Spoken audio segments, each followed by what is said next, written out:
We hit the biggest sports headlines. Now we hit the big headlines across Tennessee. The Tennessee Power Hour is here on Outkick 360. You can follow us on Twitter at Outkick 360. We broadcast live each and every day in Music City. 6th and Peabody, our location, the venue with Yeehaw Beer and Old Smoky Moonshine. Alongside Chad Withrow and Paul Kaharski, I'm Jonathan Hutton. Time to get rolling on the Power Hour. A lot to discuss with the Vols and the Gators coming up. We will do that, plus Tennessee buying out its contract with Army on the schedule. We'll get details on that. Withrow's ready with some thoughts on why they did that and moving forward what it sets up. We start, though, with the Tennessee Titans. Paul, the injury report today includes a full participant in Taylor Lewan, who is practicing for the Titans today. Meanwhile, there was a group of players who were not available, including Ben Jones and Roger Saffold. Also, Jayon Brown remains out with a hamstring issue. Caleb Farley remains out with a shoulder injury. It's a pretty detailed list of starters where both teams, honestly, are really banged up. Both teams banged up on the offensive line. Yeah, the Titans' offensive line woes are bad. Anthony Ferkser still out with his knee. Derrick Henry getting a well-deserved rest. And even A.J. Brown, limited. He might be a guy that's on a Wednesday limited or off schedule. But maybe not after a week where he drops 3 passes all the time. Hopefully not. And he was good talking about that earlier today. You know, just said he was running before he caught the ball, and he's done that before. Julio Jones told him it's not going to be the worst game of his career, and he had a domino effect. He said it got in his head, and it just kind of ran away from him. Look, Julio Jones wasn't good in the first game. A.J. Brown wasn't good in the second game.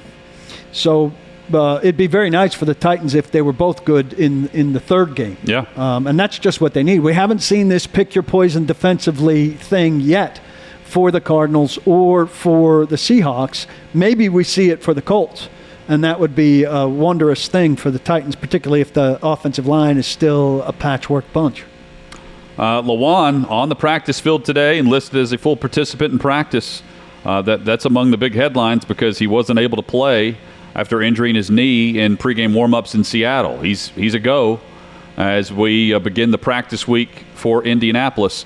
The Colts, meanwhile, have Carson Wentz sidelined with 2 ankle injuries. It's listed as ankles, plural. Don't know if he's playing or not. Frank Reich said in regards to Carson Wentz that he's tough. His pain tolerance is extremely high. Mobility could be an issue for this game. They're going to wait and see. And that's going to be the case as they fly to Nashville on Saturday for Sunday's game. He's going to be questionable for this game, I would whether think or not he's game-time playing. decision. Probably. But the mobility factor, I don't think people give Wentz enough credit for how he moves out of the pocket. He moved very well in that He's game good. on Sunday. Yeah, and that will, even if he plays, that's going to significantly impact the game plan for how you get Wentz on the move and run that offense. So their approach to this game, to me, is as obvious as the Titans' approach last week. They want to run the football 35 to 40 times in this game with multiple backs. They want whoever is playing quarterback to complete 20 to 25 passes, and that's it. Maximize the possessions, run the football, and keep the Titans' offense on the sideline. Even if Wentz was playing and healthy, this is the least mobile, while he runs sure. least mobile quarterback they've seen. Most conventional pass rushing they can do. If he plays and he's hobbled, or if it's Eason, they'll be able to go to a spot to try to sack the quarterback really for the first time this season. And they're coming off a pretty good pass rush game against Russell Wilson. Autry is going to be really fired up. You know, he said it's a wash between his familiarity with the Colts and the Colts' familiarity with him. But he rushed really well last week. And they should get their 4 out there in nickel, which is the improvement we talked about. But we still haven't seen Bud Dupree. And Dupree's out today. We're talking a lot about Lewan because it's been a very eventful comeback from his ACL. Dupree, while Lewan was hurt in October, Dupree was hurt in December And he certainly is a shell of himself still at this stage. It'd be very nice if, at least knowing I'm rushing to that spot and not trying to capture, not kill, and all of these things that complicate chasing a quarterback, if Bud Dupree could start to get a little bit on track and contribute a little bit more to a more conventional pass rush. I'm surprised by people's surprise with Carson Wentz's mobility, because Carson Wentz at times is almost too mobile, because when he's had the injury issues, it's been where he's doing too much as a runner. Yeah. I mean, his mentality is almost too much of a runner with the football. It got him hurt in that Rams game a few years ago where he had the injury, and it got him hurt again in this game where he's running, trying to get more Eagles out of a fans play. were saying, stay in there and throw it. Right? There's a potential for a couple takeaways in this game on whoever's playing quarterback. But let's focus on Jacob Eason for a moment, who received a lot of first-team reps during training camp for Indianapolis as Carson Wentz was on the mend with a foot issue, a surgical repair of his foot. Didn't know if he was going to be available for week one. Turns out he was. But they were prepared to go into the season with Jacob Eason as their starting quarterback. I set that up to say he's received a lot of reps with this offense that he will potentially run on Sunday. And the strength of Eason is his arm. He has an extremely big arm for a backup quarterback in the NFL. Don't let that fool you if you're a fan going to the game thinking you're going to see, Woodside and what he might be able to do versus what Tannehill can do. This guy has a rocket. Now, he threw a pick. He was baited into a pick by Jalen Ramsey, who came over late in the second-to-last drive against the Rams and picked him off on the sideline. I did not like how he was inserted into the game. They needed a drive to go get a field goal and just tie the game.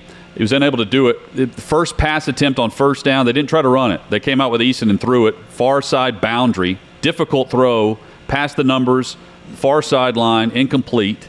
On an out route, and then through to the boundary side, and was picked off by Ramsey on the second pass attempt. So, and that was really all she wrote. They ran the clock out from there on the final. I think he had 20 seconds left in the game when he took over his second possession, and they were just trying to do anything for just a miracle to get down the field and score. Christian Fulton's playing well. He's not Jalen Ramsey. He's not going to beat Jalen Ramsey at the top of his game. Jackrabbit Jenkins was better in the second game than in the first. Caleb Farley, we're probably not going to see. And the Titans have a big problem at their second safety spot, where we're going to see either Dane Cruikshank or Matthias Farley. And I don't think Matthias Farley is showing as much as a defensive potential guy as Ola Adeni.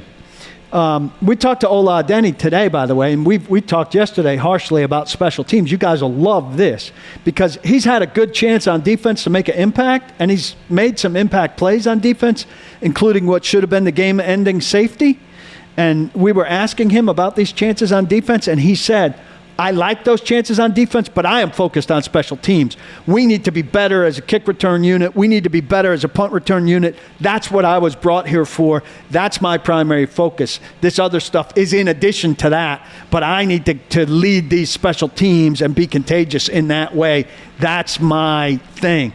That's rare that you hear a guy, You're right. Picture Darren Bates, who was brought in for special teams, being given a chance to play inside linebacker, downplaying inside linebacker, and talking up special teams. That runs against every football player's instincts. And I was very impressed that he was talking like that. So that's the kind of guy, Chad, you want leading special teams for your criticisms of special teams. For sure. Maybe he can coach special teams. And Matthias Farley needs to be Coach that kind of guy as well. Coach, sounds like coaching material to me. But that second safety spot, they're going to attack. And Molden, if they can get somebody speedy on him deep, though they don't have the speed of Tyler Lockett. Well, tying this all into the Tennessee Power Hour, when you're talking about Jacob Eason's arm, go back to his freshman year at Georgia and watch the pass he throws to go ahead of Tennessee in the final seconds. And that was quickly forgotten because it was the Dobbs-Nell boot game where they came back and he throws the Hail Mary to Juwan Jennings to win the game on the final play for Tennessee. But that was Jacob Eason, freshman in college, throwing an absolute dime. And it covered a lot of yards in the air. That was perfect. So That was a good example of Jacob Eason as a freshman in college at Georgia and his arm, and he still got it. I have doubts, Hutton, I don't know about you, about their receiving core. I like Pittman. They still throw to Doyle a lot. Yeah, but these are not Blazers who are getting behind your defense. That's not how this offense generally operates. And their Blazer, T.Y. Hilton, isn't a blazing right now. Is he on IR? Yes, Yeah. I believe so, yeah. So, they've lost their speed element, and their speed element is in his 30s now. He's not. Yeah, what he used he's to. on injured reserve. Other receivers. Zach Pascal, who was a Titans throwaway once upon a time, doesn't make him not good, but he's also not a Blazer. Pittman, Pascal, They have Hilton. Mike Strawn. At Pittman, Strawn, and I don't know if Pascal. Strawn's done anything, but I also think he's not a Blazer. And he had a terrific camp. He's a guy I would have liked the Titans to have taken. I think he's a terrific player, but I don't think he's a Blazer. And then They're not a Paris speedy Campbell team. is their second-round pick He's from a 3 speed years guy. ago. They also one of their backs, their kick returner maybe, is a guy to keep a note of. Isaiah Rodgers. He's more of a running back, but he's their kick returner. He's their speed guy. I don't know how often he gets involved offensively. Last year was his first year. He's a 6th-round pick, and was just a special teams player. But if you're looking for a little juice, maybe he provides that. Naheem Hines is their other gadget player, for lack of a better catch word, passes. and who has done some damage against the Titans. Titans get hurt by the Colts throwing passes to running backs who go all the way. I mean, Edge killed everybody, but Yep. Vic Ballard with that corkscrew touchdown here at Nissan Stadium won a game in overtime, Yeah, right? that's right. That seems like forever ago. It probably was. Just a side note, I mentioned before, I was on Dan Dockich before we did our show, and he tends to be harsh on the Colts. He hates this Colts team. He doesn't like Reich. He thinks he's a bad coach. He said he's the worst coach in the league. He said it's a soft team, and he said it's poorly constructed, and Chris Ballard's best feature is his ability to get the media to love him, and that he doesn't feel like he's done much. He's really down on the Colts. The Titans have the chance to bury them this week at 0-3, send them to 0-3. They've And already get lost 2 at home. and get that first division win. I mean, the Titans could put themselves in pretty good position considering they've played one good half of football so far. 2012 was the Vic Ballard touchdown in overtime. I can see that play 2012. very clearly. I'm not a guy with good play memory. Somehow Munchak. that one really stuck in my brain. So not only do they get a chance to bury the Colts, they will then have the Jets and the Jags in back-to-back weeks. We got a very nice setup here. That's why that Seattle win was so big. Yep, big. Coming up, also big, getting Henry back on track. Derrick Henry, at this time last year, we were discussing where he would rank for the franchise backs. Now it's time to discuss him versus history of the league and what he's capable of accomplishing because, again, what we saw Sunday was one of his best performances. He put up his 7th highest rushing total, and he did it in the second half against Seattle on the road. Where does that rank amongst other players that have gone on the road to do this? We know it ranks number 1 in the NFL for a full season. What has he set himself up for compared to consecutive seasons against other eras at his position? That's all straight ahead on Outkick 360. Tennessee Power Hour rolls on for Outkick 360 across the Outkick network. A year ago, we asked if Henry was the best back in Titans history, comparing him to Eddie George and the impact that Eddie made on this franchise and comparing it with the stats that Henry put up. Keep in mind, 2019, he was the NFL rushing leader. Last year, rushed for over 2,000 yards. And now we've spent a brief bit of the offseason discussing where his place is currently in NFL history, because if he were to do the 2,000-yard season again, he's a Pro Football Hall of Famer. If he were to lead the NFL in rushing again, he's putting himself right up there with Pro Football Hall of Famers. He is such a unique player. I think I feel confident in saying we will not see another player like him with the size and the durability that he's shown over the course of his career. He's the only football player ever to rush for 2,000 yards in high school, in college, and in the NFL when you compare the position. And that got me thinking about comparing him to his era and other eras, Paul, which I know will happen down the road. Since the start of the 2019 season, Henry has rushed for 3,807 yards over the last 2 years. Dalvin Cook is second with a little over 2,800 yards. That's 923 yards more than the second best running back in the league over that span. And now we're comparing eras here with how far ahead Henry is to Cook compared to LaDainian Tomlinson, Hall of Famer, who from 2005 to 2007 rushed for 653 yards more than Larry Johnson, who was the second best back of his era. What's the time span, quickly? 2 years, 2 seasons. 1995 to 1997 is how far you have to go back to find another example of this. Barry Sanders, 701 yards over Terrell Davis, both in the Pro Football Hall of Fame. Then you have to rewind even further to 1987 to 89, where Eric Dickerson was 1,000 yards, roughly 900 yards more than Roger Craig. And then Eric Dickerson was 1,200 yards better than Kurt Warner back in 86 and 88. I mean, this is historical from the sense of you're not finding these gaps from the best back in the league to the second best back in the league in eras. It's a new era for the NFL. We detailed how it's more of a passing league and the rules are set up for the air raid, and the quarterback play is a lot different than what it was in these other eras we're comparing them to. But for a running back now to put up the numbers that he's doing and to be that far ahead of the next best back in the league to do it is remarkable. Everything we talk about with eras, it feels like we have to reassess or reevaluate the stats for receivers or quarterbacks with yardage and catches and everything else, because back in the day, they just weren't throwing the ball as much, right? That's the argument. So you can't just do it stat for stat because today's game is different. That's right. I think when you take that into consideration and look at what Derrick Henry's done and how he separated himself from the league and doing it in a different way in an era that's completely different and gone away from the bell cow back and someone that does that, I think it goes in Henry's favor when you look at the era. The fact that he's doing this in the passing era has to be considered with his eventual Hall of Fame candidacy. Was that just rushing or was that everything? That's rushing. Yeah, so they are Cook is 880 to 320 in passing yards, which closes the gap. Receiving yards. Receiving yards, yeah, which closes the gap a bit. But, I mean, that's just remarkable stuff there. And you also think of it like, I don't know what the snaps would be, but Dalvin Cook is on the field more than Derrick Henry, which is counterintuitive, right? It really is. When you look at that. That's another great point. And, but, again, now he's got 640 more yards in the passing game. But the Derrick Henry is quote unquote limited in the big picture there in terms of his role. He is a running back who's running. We'll get to the passing thing in a second. Yep. And is that much better than anybody else in that 2-year span, and it's going to be longer than a 2-year span. It's going to grow. I don't know.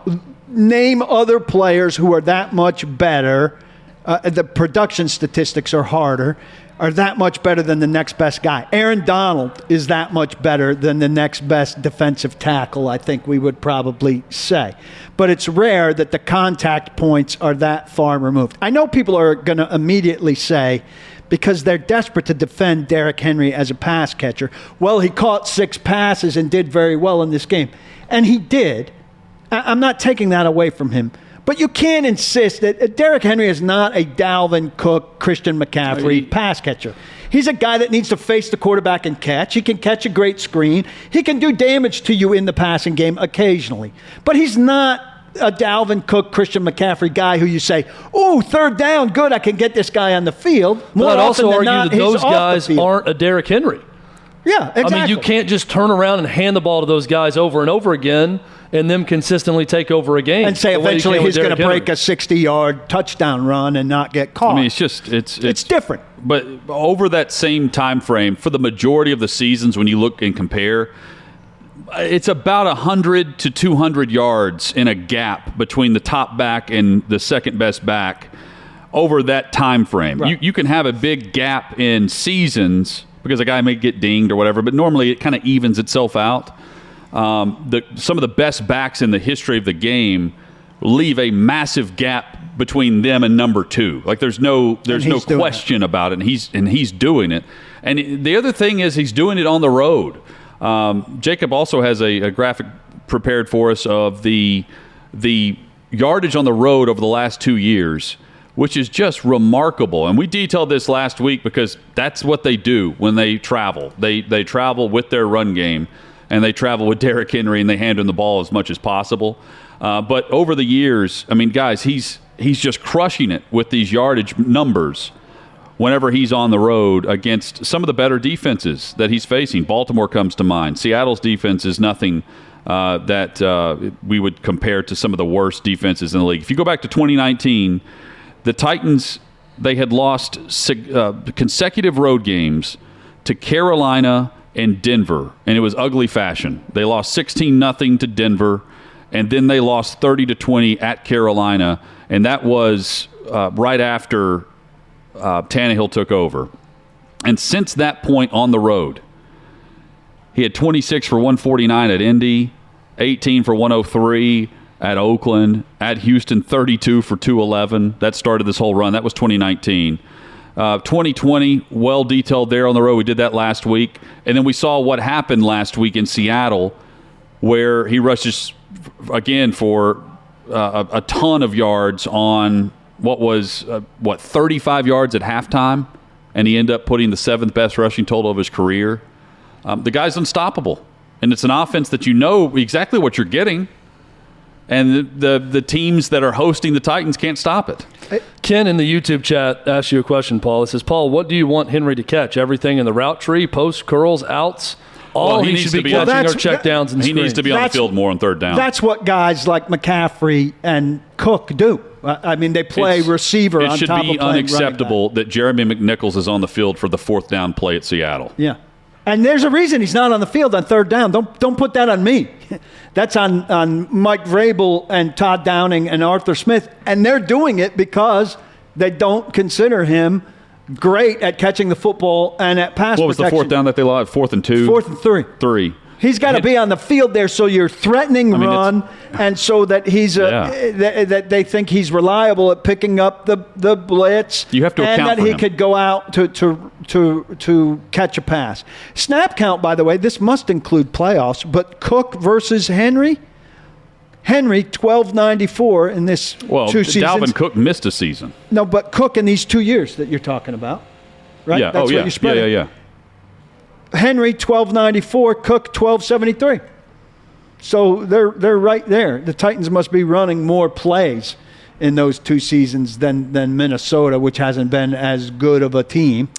Well, Cook's not playing as much on first and second down. Last year's offense for the Titans, they were among the league worst in time of possession, which is really funny to think of for a run-based offense. Yeah, because they're scoring a lot of big plays. They scored so quickly. Yeah. And not on third down as much because they're converting on first and second down. It was a very, very efficient offensive season. The only comparison that keeps coming to mind for me when you think about Derrick Henry is to another sport. Pistol Pete was a guy who was known to be ahead of his time. Every time people talk about Pistol Pete, says, man, if he'd have come across now or years later, he would have been even better, because he was making behind-the-back passes and hitting guys in the face because they weren't ready for it, or no-look passes when no one else did it. He was ahead of the game. Derrick Henry is physically almost Pistol Pete level ahead of the game as a running back, almost futuristic with his physicality and what he can do, how fast he is, how big he is, everything else. But yet he's playing a style that's before his time. Yeah, well, that's the They turn around and hand it off like it's 1989. He's behind his time. And it's amazing. To me, this just ups his Hall of Fame cred, is that he's both physically ahead of his time and play style behind the time where no one else is doing it. And I can see a stat, Paul, if they're not keeping it, they better start. How many times the Titans trailed by double digits in the second half and continued to hand They in the still football? gave him to him, which is incredibly patient. Nobody does it. Here's the other thing about him, Chad, and you're talking about. I'm on the throwback side of this. The whole league has gotten smaller, right? And to keep up with a Christian McCaffrey and a Dalvin Cook and all of these receivers, linebackers are now kind of like safeties were, and edge rushers are kind of like linebackers were, or in a 4-3 they are linebackers, and so these are smaller people, and you've got this throwback bigger running back. And these people are not equipped to handle him, and there are very few. A.J. Dillon is one of these big backs, but there are fewer and fewer backs like him. So you could say, well, I'd like to be like the Titans because this guy's hard to get down. Well, you can't go find big backs. So the Titans are an anomaly in that they have this super big, super fast back that defenses simply aren't equipped to handle. The guy he ends up one-on-one with on the edge is not equipped to bring him down. You say go low, but he can run right through you with his very big, very strong legs. He can stiff arm you with his very long, very strong arm. And so we're talking about comparing him to Eddie George. But on this weekend where the Titans are paying tribute to Love You Blue, and they're putting Bum Phillips in their Ring of Honor, and we could talk about the awkwardness of the Houston connection and all of that, we can also compare him to Earl Campbell. And he's got a lot in common with that level of throwback and physicality. Not that Eddie George wasn't physical, but Earl Campbell was really the standard bearer for abusing people. He abused the hell out of his body. We saw him not too long ago at a Nashville event with Eddie George. Two very physical backs. Earl Campbell, who had an incredible body and ruined himself in very short order, going against much bigger, much more physical guys who were much more eager to hit him as opposed to maybe try to knock him out of bounds, or willing to get stiff-armed out of the play to not suffer physical punishment.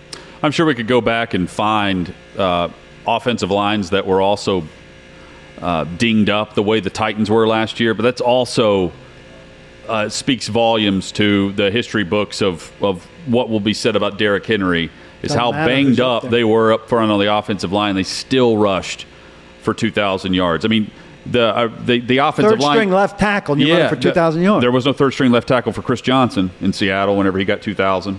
Right, that was a very good offensive line. Very good offensive with line. With a Hall was of Fame healthy. center. Yeah, but healthy. Roos, Stewart, Amano. I mean, that group was together. Jake Scott. This was a patchwork group, for lack of a better phrase, last year. And the interior was together. They were also dinged up. Saffold, Ben Jones, Nate Davis, for the most part, together for the full season, but at points during the season really hurt. And then we know what happened on the edges. This year, he starts his first road game without Lawan at left tackle, who couldn't play after warm-ups, and with the right tackle who wasn't in the plan. Yeah. It's kind of the same scenario. Well, Derrick Henry is just so unique in what he does and who he is that with any other organization, you would lose Derrick Henry. Eventually, he's going to retire, go to another team, and you'd immediately start thinking, we got to go find our next Derrick Henry. But what the Titans are going to do is go find another Dalvin Cook or Christian McCaffrey, because there are more Dalvin Cooks and Christian McCaffreys out there. There's no other Derrick Henrys. When this era of Derrick Henry ends, there's not replicating him. You're going to go try to find the all-purpose back that can go and run the route tree. Because there are more of those guys coming out of college. There are no Derrick Henrys, and that's a compliment to Derrick Henry. They got to completely change what they're doing. You can be a replacement level right tackle on this line this year, play in front of Derrick Henry, get accolades for blocking conceivably for a two-time 2,000-yard rusher, and have him buy you a motorcycle after the season's over, or a hot tub, or whatever the Gucci luggage set, whatever the prize is, right? Even that will be shown on their social media accounts, too, that Gucci luggage set. Even more reason to play the rookie, because he'll make the rookie look good in run blocking. Yeah, but in the meantime, Ryan Tannehill will be hospitalized. Well, that's happening anyway. Taylor Lewan's been ensuring that. Yeah. I mean, it's not Dylan Radin's fault. Well, Derrick Henry still needs Ryan Tannehill. Oh, absolutely. They all do. And the pass protection issue won't go away. They're going to need him to throw. That's the sad is part the of this area. offensive line story. That is the area we are taking for granted has been Tannehill's durability, because last year he was only sacked 24 times. He was sacked 4 times while Lewan was healthy and trusted his knee. He's been sacked 9 times in 2 weeks. Yes, and hit. I mean, he's been hit the same rate, it feels like, that Carson Wentz. Carson Wentz has been sacked 6 times and has been hit 21 other times to begin the season. So the Indy line is also not allowing their quarterback much leeway back there. And they're not healthy either, right? That's what I'm saying. Their main They're guy is banged up. not all the way back. And their left tackle missed the first week and is just coming back. They're in similar straits, not as bad. Big difference, though. Ryan Tannehill, Carson Wentz, both mobile, both can take off and run. Watch Ryan Tannehill on his big run on Sunday, and watch how he avoids harm. And then watch Carson Wentz. That's one area where, and he did have a little bit of an awkward slide one time, Tannehill, and he does that from time to time. But I think when they take off, there's no avoiding when you have no blocking and you're getting blasted in the backfield. But when he takes off, I think Tannehill does a better job protecting himself. Well, Wentz's ankle injury, the one that kept him out of the game, was someone diving at his legs from behind. Yeah. After with the play, I believe it was a pitch to the left, and someone was diving at his legs and rolled up on his ankle from behind. Did you see his post-game outfit? Who? Wentz? Wentz, no. Not good. We'll see if we better or worse than Tannehill's. We'll see if we could find a picture. Tannehill dresses fine after games, doesn't he? A nice T-shirt. Yeah, he likes the T-shirt chain combination. Is it a chain or just a necklace? Turnover chain? Uh, It's some sort of. It's not the Miami it's turnover not chain. a turnover chain. That would be Let me fun. see if I can find a picture of Carson Wentz after this. Yeah, game let me- to put up on the screen. We could compare.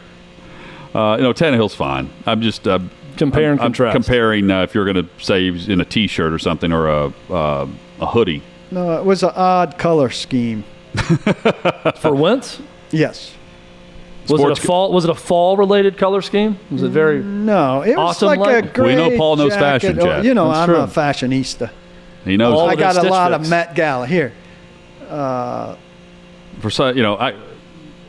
This is not good. It's It's like a prison jacket like a Beetlejuice look. over a pink shirt with Chad, a your kind of thoughts? low. Can you pull that off? t-shirt collar. It's like a mix of Beetlejuice and Miami Vice. It looks like it's a pink shirt underneath. It looks like a Don Johnson get that? T-shirt. Is he pulling Give this me my off? one coat. shot. I'll just share it this way. Yeah. If he rolled up the sleeves, it would be a Miami Vice look with the pink shirt, the salmon Look colored at Ellie. shirt, and the Ellie's sports coat. melting over there. This look. It's very fashionable, she's telling us. Jacob could pull this off. Oh, Jacob, absolutely. Ellie looked at that and said, "I actually have that sports coat. I was going to wear it in today." It's the business look. It's also a sports I coat that saw- looks like an optical illusion. I felt Like I'm like looking he into a lost- kaleidoscope into a funhouse mirror. I felt like he lost a dare. Is this is post game from Sunday? Yeah. Props to him for going to the post game presser after not being able to play. Think about that. He's standing on 2 awful ankles right now. as he delivers I felt like that maybe he post-game was press like conference. a gymnast propped up on the, holding himself up with 2 arms, no legs. Coming up, we discuss Tennessee Vols football. It is Florida Gators week. We'll get into that. We will also discuss the future scheduling of the Tennessee Volunteers. Scaredy cats. Something I hate is the SEC releasing their schedule in the middle of their season. Have a big schedule reveal. Follow the NFL with Instead this. of just Talk about this randomly year's- saying, follow hey, the here's the NFL. SEC schedule for next year. During this year's schedule, we're going to release. Yeah, it's Next year's schedule. It seems very random, although it's very planned. I don't. It's very organized for it to be so random in the middle of September. Nonetheless, we'll discuss the fact that they've bought out Army to then schedule Akron and what it means. It's all straight ahead on Means they Outkick hate 360. the military.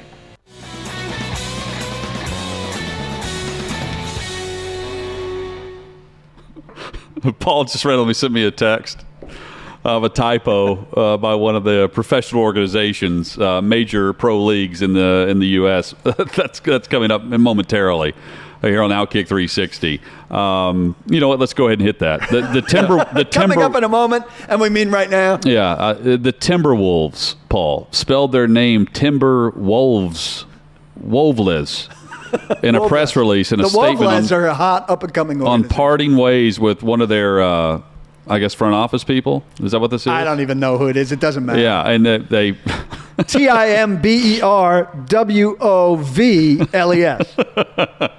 I love mistakes like this. They spelled it in a release and in a statement. This is from Awful Announcing.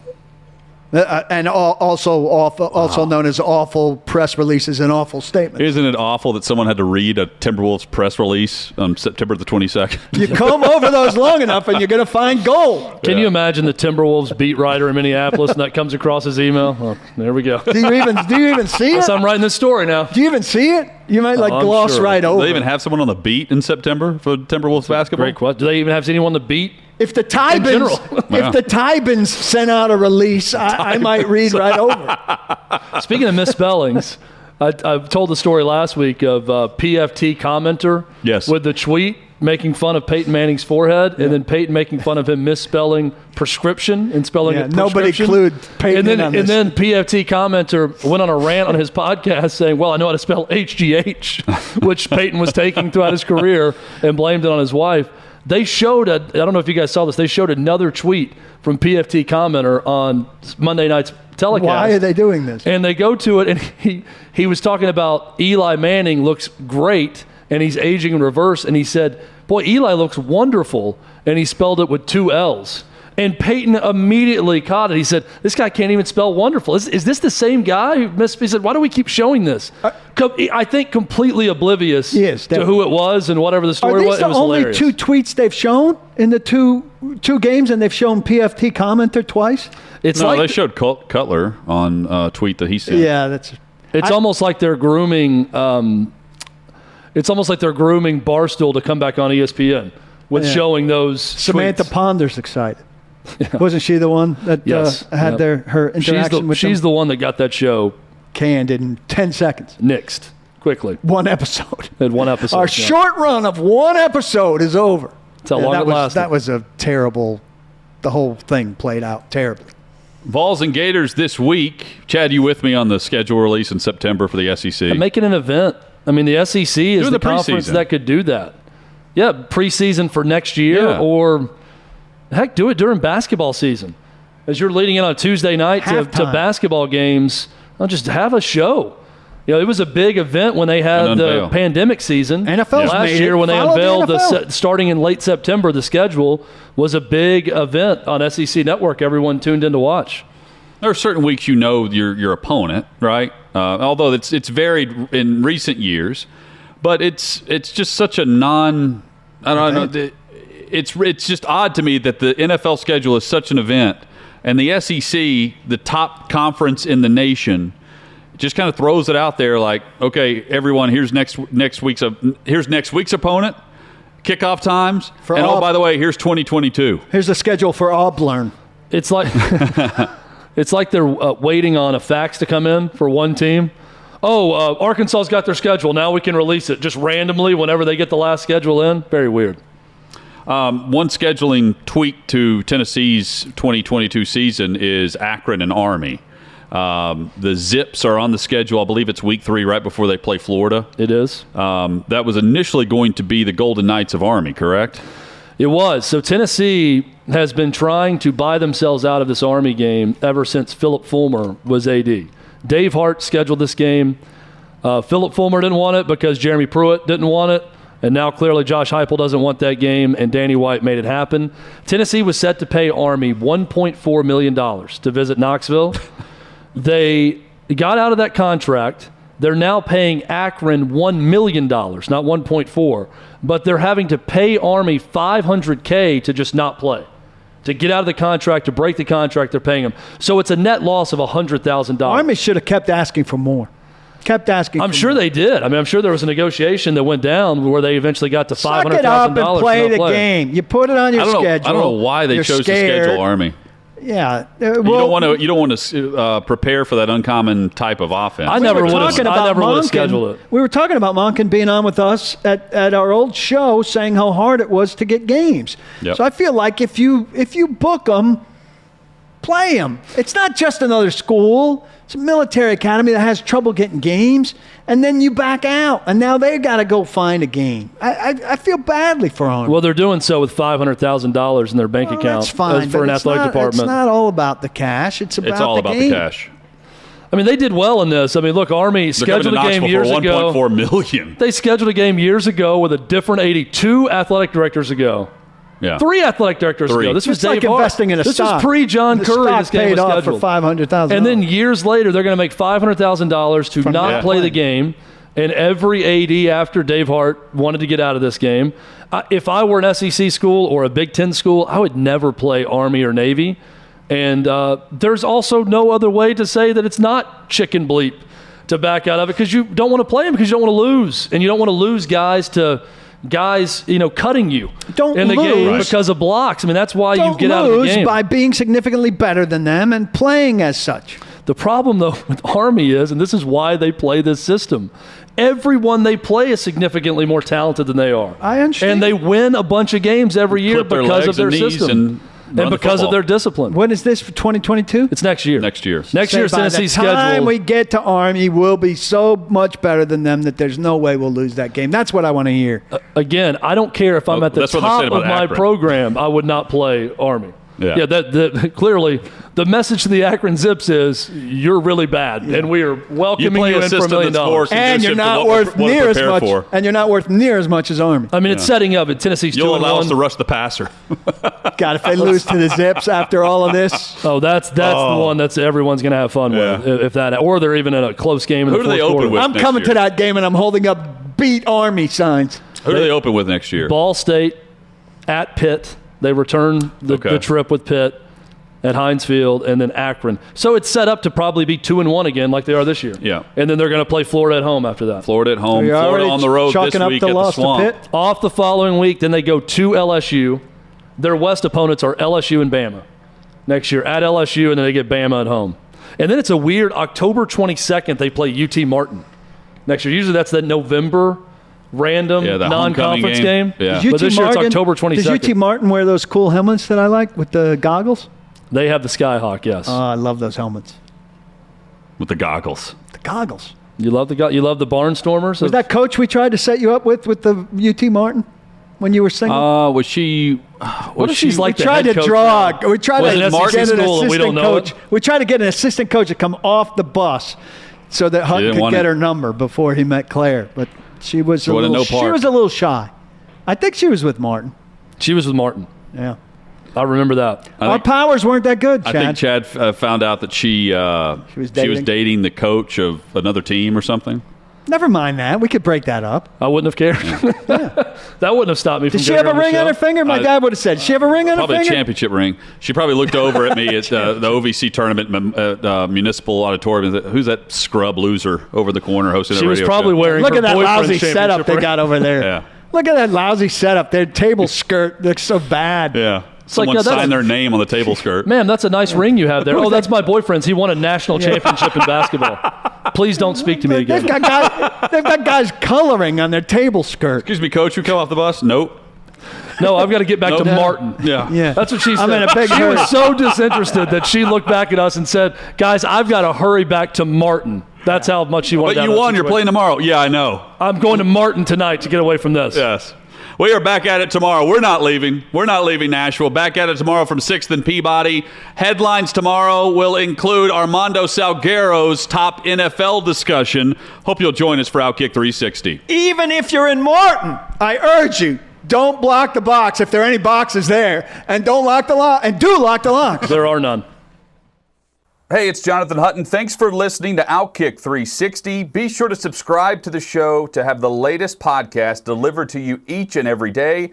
And give us 5 stars. It helps us grow our network and provide you with more great podcasts like this one.